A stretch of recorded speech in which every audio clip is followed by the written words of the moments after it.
Hi guys. Hi guys. I'm Aaron. I'm Azzlana. We're Azzlana. And today we're going to bring you guys along and show you a property that we own. We got it dirt cheap. And it was just a bush block, and everything you see here we've done. Yeah.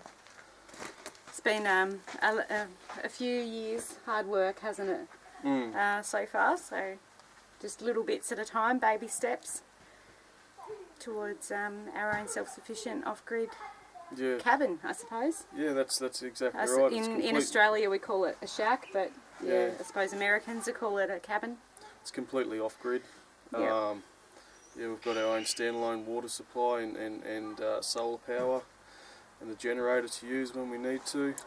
This man's been working round the clock, hard work. 2-3 years, blood, sweat and tears into this place. Yeah, whilst maintaining a full-time job, but now we've started the bus life thing. It's freed me up financially for me to be able to invest so much more time into this property. Definitely. So yeah, so what we'll do is we'll show you around. Everything you see here is done by myself. I've had no help with anyone. The property is too far off the beaten track, so to speak, so I've had no family or friends come here and give me a hand with it. We've done it's just everything. Been slugging away, hasn't it? Like, yeah, just over a period of 18 months. I would go to work all week, and then I'd have like a long weekend. I'd come up here for 3 or 4 days. It's a bit by hard myself, because and Atlanta would stay back with the kids and look after them, and I'd just get stuck into it, and I just kept doing that time and time again, and slowly but surely I got it to where it is today. I suppose the slower part of it being, like the reason it's taken us so long is because it's over the other side of the state. So it's a good, from where we were living, it's a good 4.5 hour drive. So it's worthwhile being here. One, the real estate was cheap, the property was dirt cheap, and the east part of Tasmania is known as the Sunshine Coast of Tasmania. So. And it's an absolutely beautiful little spot. We've got a nice lake down the road. Yeah. We're able to get the quad bikes out, the jet ski, all of that kind of stuff. You know, adventure time with the kids. Gives us a lot more time to actually just exist. I think it's really nice. It's a very peaceful, quiet area. There's like hardly anyone around. Drive through the main street and you see probably one person. It's a bit of a sea change, isn't it? But without the sea. A couple of shipping containers on the property for storage and to use as like a shed. Which it's made a huge difference, because when we moved out of our house to start bus life, we had somewhere to put all of our possessions. Like, we didn't have to sell up our entire house in order to go. So we've minimised a lot. We have minimised a fair bit, but even still, there's stuff that we just needed to store that we couldn't actually get rid of.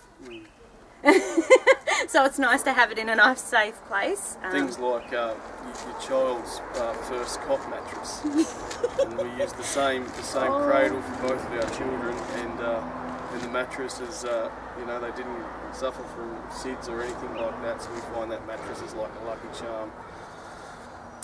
And we want to keep the mattress, just little like memorabilias and things. Their first clothes, little things you can't let go or get rid of. We've done it before in the past. Photos, like all our photo frames, and we had like some big, massive canvas photos of the kids and stuff up in our house that we've kind of put into storage as well. So that's kind of stuff we can't really have on the bus at the moment. Just not. The vibrations of the bus would just smash them, knock them off the wall. So we find you have, you know, a lifetime to live, and I've started from scratch a couple of times in the past, and it's just a lot of hard work to get it all back again, and to accumulate all them items that, you know, even it happens all the time. There's something you don't use for 6 months, and I'm sure it's happened to a lot of people out there as well. It sits around in your shed for 6 or 12 months, and then you think, well, you know, a couple of years later, I haven't used this thing for a couple of years, so you give it away or sell it, and then you throw it away, and next minute, you know, you desperately need that item or that tool that you just gave away or sold, you know, just previously. So I've learnt that lesson in life, and now I sort of just like to hold on to things. It's important for us to have what we need when we need it, because we don't have family or friends that we could fall onto to lend stuff off of or borrow things from. So yeah, we have to have everything that we need when we need it. Yeah, so we've got some shipping containers there we store things in. All of your tools. Which works out well. Yep, that works out really good. I think we've rambled on. I think we should just take you guys on the tour. You ready? Right, so this is our makeshift clothesline. Works a treat. Gets sun all day. This is our veranda. These are Aaron's junk and tables. They're outdoor settings that just get thingweed with his junk. If you come this way, the base of this property is wait there. The base of this property is tertiary granite gravel with a high concentrate of clay mixed in with it as well.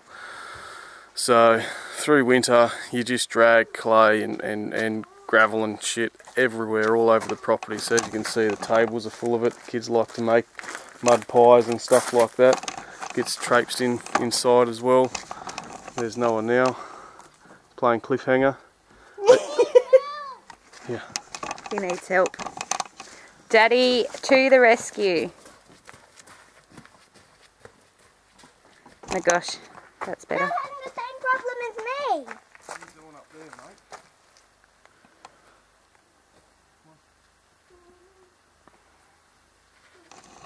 You have got 5 minutes till school starts, Lila. No. Huh? Hey Noah!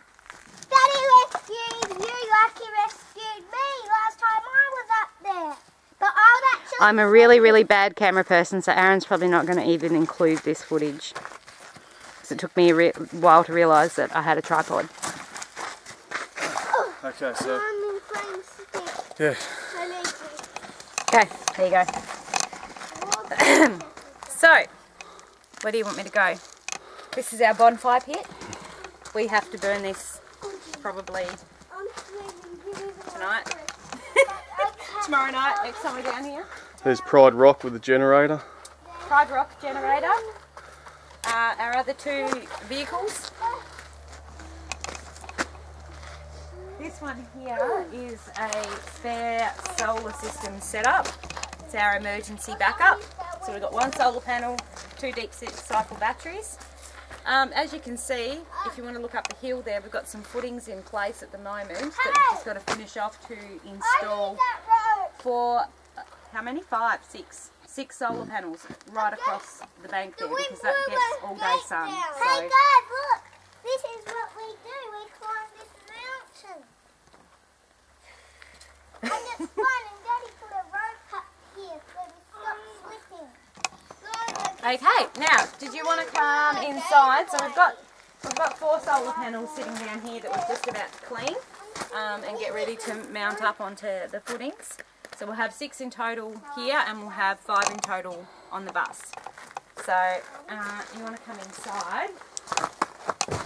We haven't been here to like do lots of stuff over the last couple of months, so we're just trying to get caught up on everything now.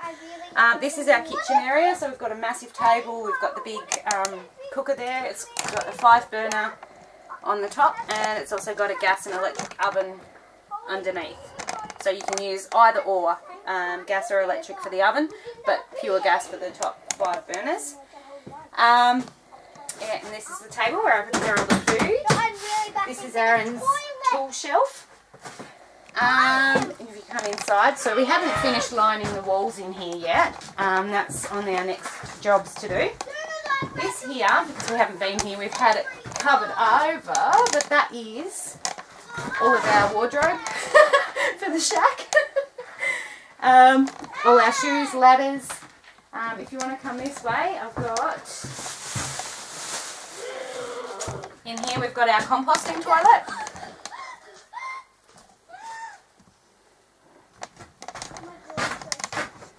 So in here is our composting toilet, sawdust toilet, basically.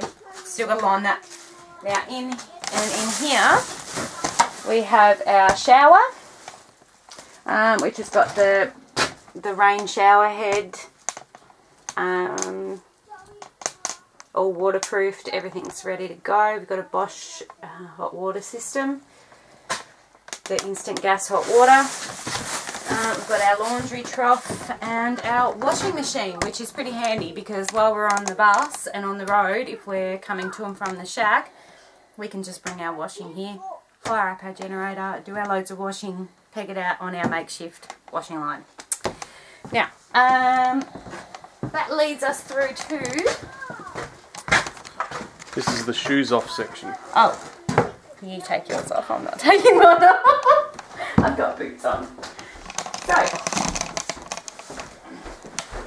in here we have our potbelly stove, wood heating, all of our wood that we've cut up, map of Tasmania.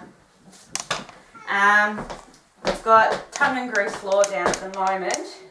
We were going to put some carpet down at some stage, just haven't gotten around to it yet. Kids' bean bags. This is a fold out sofa. Then we've got our bookshelf. We've got our surround sound, and our computer and our television. I need toilet paper.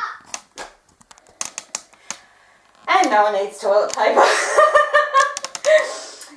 And do you want to go and sort that out? Yeah, quickly. Now, I just need to get Lila to start getting ready for school. Hang on.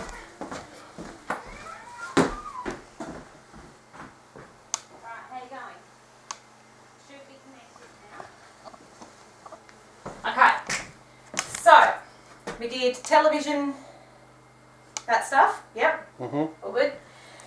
And then our bookcase, and then over here behind the couch, or beside the couch, we have our charge controller, our power inverter, and our fuses, running our, well, how many battery banks have we got? 4?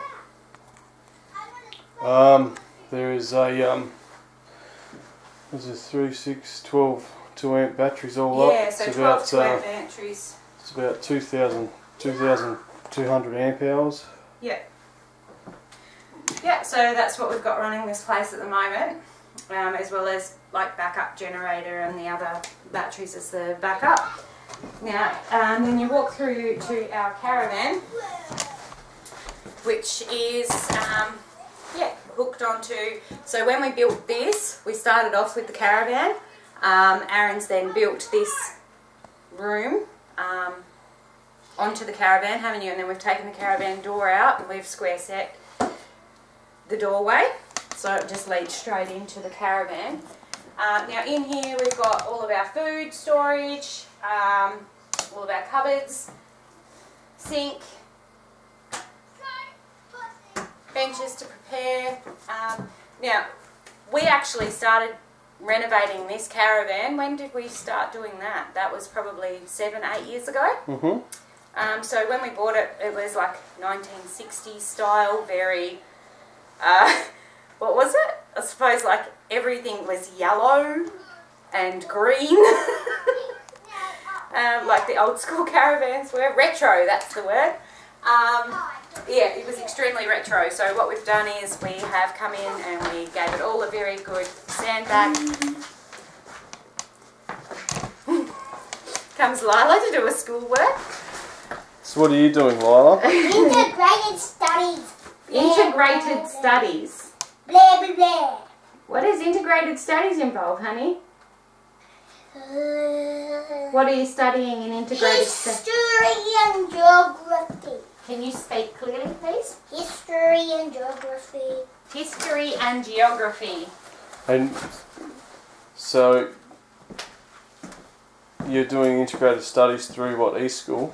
Yeah. Do you want to talk a little bit about that? No. Do you want to talk a bit about it? Oh, I suppose I can. I don't care. Okay, so Lila's currently undertaking e-school. She is in grade 2. So basically she has got 3 one-hour sessions a day 1 English, 1 maths and 1 integrated studies. So that could be geography. And then they have book share one afternoon as well. They leave each class with certain activities and projects that they've got to complete and assignments, and then we have to take photos of them and upload them into the school database. The teachers then mark it and bring it back to us, send it back to us with a bit of feedback. Yeah, so we've been doing this for 2 weeks now. This is our the beginning of the 3rd week. So it's been a bit of an adjustment period, the kids getting used to the database of the school program and stuff, but I think that we're finally getting the hang of it and it's actually starting to work out really well now, so that's good. Yeah, so Mondays Lila has English, then maths, and then integrated studies, which is geography this term. She is really passionate about geography and history and actually really enjoys that part of the subject. That's why when we come away for the day, she wants to bring it all with her and continue to do her schoolwork, which is really good. We can pretty much do it wherever we are as long as she's got internet connection and power, obviously. So yeah, it works really well. Noah is only in prep, so he goes 2 days a week. He does Tuesdays and Thursdays. And then we just do study with him in between those times as well. So, alright. Okay. You want to have a look inside the caravan now? You got those earphones?